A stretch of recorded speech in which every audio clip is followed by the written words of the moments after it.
Okay, let's talk about this. So, not long ago, a friend of mine came to me and they're going through a case or an issue where somebody stole their credit card information. And they came to me and they said, I don't understand how this happened. I was just shopping online. Their case has inevitably drawn them back to a website from which they purchased something.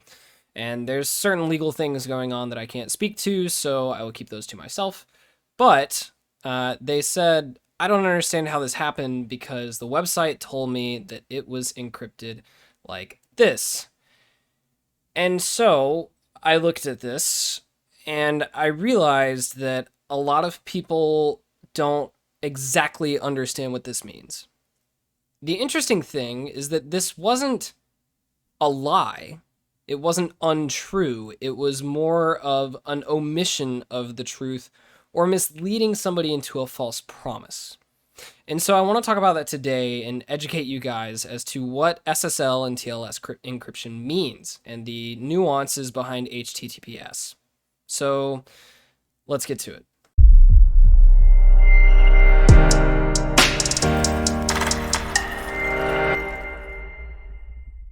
Okay, so I'm going to split this video up into two parts. One part will be for more technically oriented people, if that's something that interests you, and will correlate with my Intro to the Internet series, and I'll put the link to that in the description. And in this video, I'm going to be giving you the more broad stroke version. If you want the other video, that'll be out before the end of the week, hopefully, or over the weekend, and I will go farther in depth into HTTPS. But this video is the broad stroke, what this means, what it doesn't, and how it applies to you. Okay, so let's get a little bit of white space here so that I can explain. So what SSL and TLS and HTTPS mean is that your data is encrypted when it is in transit. In transit being once your data leaves your laptop, the space between that and when it arrives at that server, your data is theoretically not readable by any device or person in between A and B. So somebody who is performing what is called a man-in-the-middle attack, where they sit in between you and the endpoint and intercept your data, could not read, let's say, your credit card number or your username or your password as it is passed between you and the server. Now, I want to be clear, once that data reaches the server, it will be unencrypted. This has to be that way so that the server can actually process your data. So, with that being said, the fact that your data is encrypted in transit and is secured by SSL TLS encryption does not necessarily mean that your data is being stored or utilized or processed in a secure manner.